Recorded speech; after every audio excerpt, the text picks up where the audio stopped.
Have you ever heard someone make reference to Kegel exercises or pelvic floor exercises and everyone kind of giggled and you just kind of went along with it, but you didn't actually have a clue what they were talking about? Well, hold tight. This is the video for you. Today, we're going to talk about Kegel exercises, pelvic floor exercises, what they are, why they're important, and what kind of problems they cause if they're not working well. We're going to lay it all out. Nothing's too personal for Pine Ridge Family Medicine on YouTube. That's right. So, you've got a bunch of muscles in your pelvis that you probably don't think about on a regular basis.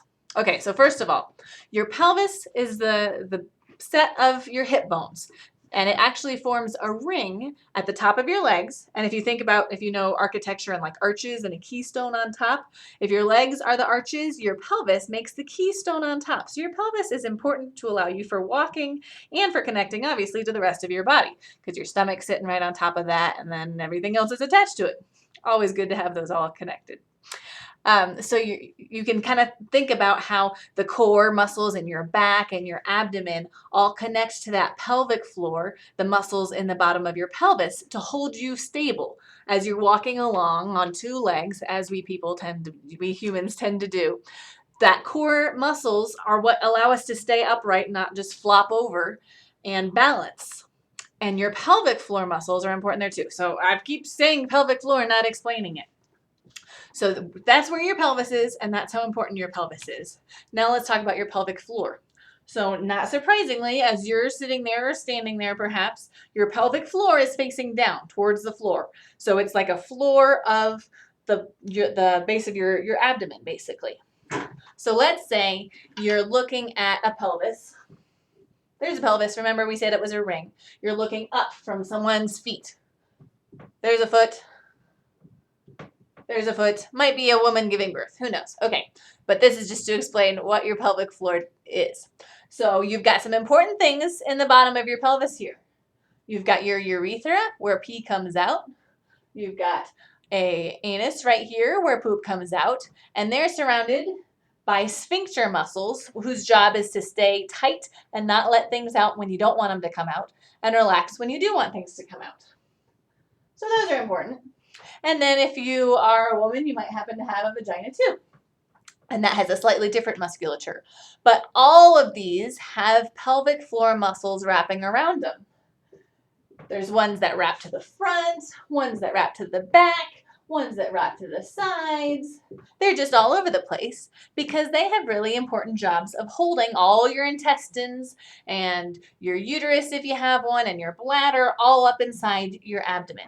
In fact, if your pelvic floor muscles get really lax and don't have any tone, any strength to them, you can actually have parts of these pooch out through those openings. So you might have part of your vagina or uterus come out, or even some of your rectum come out. That's called a prolapse of those organs, and that's not a comfortable place to be. That's why people put in slings, if you've heard about that on commercials on TV. The slings are always going under lawsuits and stuff like that. So they're not a fun thing to have if you don't have to. So how do we prevent ourselves from having organ prolapse when we get older and having all those related surgeries and issues? Well, we strengthen these muscles. Just like any other muscles in your body, these can have problems. They can have spasms, which are very painful. They can have tender points, like a knot in your shoulders. And you can imagine how that would feel, how with intercourse or with a hard bowel movement, that would be extra painful to not only have constipation, but also have a muscle being rubbed the wrong way by that rock hard piece of stool and causing you even more pain. So other issues that can be caused by your pelvic floor muscle dysfunction. Low back pain, just like we were talking about the core muscles being included of the pelvic floor. If one of those muscles isn't working well, other muscles have to make up for that. And those muscles sometimes aren't made to do that function. So you can get things like low back pain from having pelvic floor weakness. You can have pain during intercourse, like we were saying. If you have a sore spot in one of those muscles, that's not comfortable for intercourse, sometimes for men and women. They can both have that issue. And these muscles, the sphincter muscles, are mostly what keeps your urine and stool inside when it's not supposed to come out. But if these muscles around them aren't working well either, you can have incontinence. You can have leakage, drippage, wholesale loss of control sometimes. So that's another reason why we want to keep that pelvic floor strong, is to avoid that dribbling. I mean, you hear that from women after they've had babies all the time. Part of that is just because the muscles have been stretched out a little bit and need a little time to get strong again. But sometimes women don't know how to make those muscles strong again, and that's what we're going to talk about today. You can also have just bowel movement trouble in general. If you're having chronic diarrhea, chronic constipation, this is something to think about as a possibility for what's causing your symptoms. So we've talked about what kind of problems you can have from the pelvic floor, where the pelvic floor is. So how do you make these muscles stronger?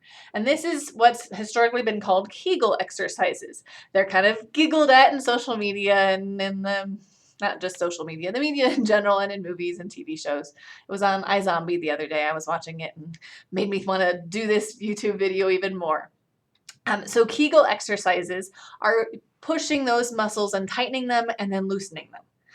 The loosening part is almost as important as getting them stronger and tightening them, because as a culture, we tend to be very tense in that area. We absolutely don't ever want to have any accidents, so we almost stress out those muscles too much sometimes. So, for example, when you go to the bathroom, whether you're sitting or standing, you push the urine out as fast as you can and then move on with your day. You don't have time to just sit there and let the urine fall out on your own. So that's something I encourage you to try next time you go to the bathroom.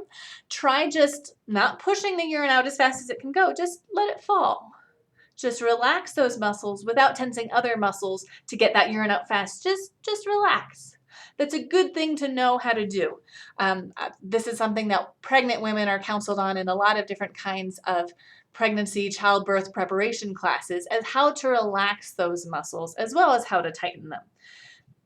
Women who are giving birth vaginally often kind of instinctively know how to push, but sometimes they're also tensing up these pelvic floor muscles, so they're pushing against themselves and not getting anywhere. Sometimes women in that position benefit from sitting on a toilet, because a toilet is somewhere where we're accustomed to relaxing our pelvic floor, to allow the urine or stool to pass through. And so since the muscles are so related to the vaginal opening, they can relax the muscles around the vaginal opening as well to allow themselves to push the baby out using their upper abdominal muscles. So the point of Kegel exercises isn't just to make them stronger, but also to know where they are, know how to relax them, and know how to tense them. So the first stage of Kegel exercises that I like to recommend is just figuring out where they are. Next time you go to the bathroom, man or woman, try starting to urinate and then stopping, and starting and stopping. That's the muscles that we're trying to work. There's actually a lot of them, and you can get really good at knowing where what is and get a feel for that with time. But at first, you just want to have a clue where they are. So try letting the urine go and stop. Then after you get kind of good at knowing where those muscles are and how to tense them throughout the day, try tensing and releasing a couple times. Build up until you can do 50 at a time. Tense, release, tense, release, tense, release, tense, release. And do that before and after every meal. So you can get up to 6 reps, 6 times of doing 50 repetitions of tensing and releasing those muscles. That's the first stage. We're still in the initial beginnings here of getting super strong, ripped pelvic floor muscles. So that's stage 1. Stage 2, my next challenge for you if you get good at that. Try holding it. And it's going to be really hard at first. You're going to hold it and forget about it right away and be like, oh, that's impossible. I can't even try. Keep trying. Hold up to 10 seconds. Try that. See if you can make it all the way to 10 seconds. It's going to take some time. And then repeat it. See if you can do 6 reps of holding for 10 seconds. Hold them tight, tight, tight, tight, tight, tight, tight for all the way for 10 seconds and relax. And then try it again. And see if you can do that maybe 6 times throughout the day. Do that before and after every meal that you eat. Do 10 reps of 6 reps. Do some reps. Do 6 to 10 reps of holding them for 10 seconds at a time. Then, if you get really good at that, here's my final challenge. You actually have different levels of pelvic floor muscles, and you can also tense them to different degrees. Just like your bicep doesn't have to be all the way tense all the time. You can have it tense right here. You can have it tense right here. You can have it tense right there. Same with your pelvic floor muscles. So imagine tensing, it's almost like an elevator. This is from a childbirth class that I thought was really interesting, that they had you learn how to do this. So tense just the bottom floor, and then tense the middle floor, and then tense the top floor all the way up, and then relax the elevator on the way down. Relax the top floor, and then relax the middle floor, and then relax the base floor completely. Now do that again, and work all the way up and all the way down slowly, and see if you can do 10 reps of that. Do that 3 times a day. That's a really advanced pelvic floor exercise, but that's how you're going to be able to sustain pelvic floor health, how you're going to be able to go back to being able to hold your urine in after you've had a baby, and how you're going to be able to train these muscles to relax, to not be in a spasm, especially if you're having pain with intercourse, if you're having low back pain. This is a first step in getting there. There's also pelvic physical therapists around. It's a very invasive kind of physical therapy. They help you to target right where those tender points, those like tense muscles are, and help you to figure out how to relax them. So that's a really good option if you need a referral for one of those. I know of a couple in town that I really like. And I work here at Pine Ridge Family Medicine, direct primary care practice in Colorado Springs. And I'm all about talking about the invasive issues that are awkward to talk about, even on YouTube. Isn't that crazy? So please take care of yourself and your pelvic floor, and I hope you can get to better health by watching this video. And if you would be so kind as to subscribe, there we go, to our channel so you can get notified of when we have new videos, and you can even check out this video right there. That might be interesting to you as well. Thanks for watching.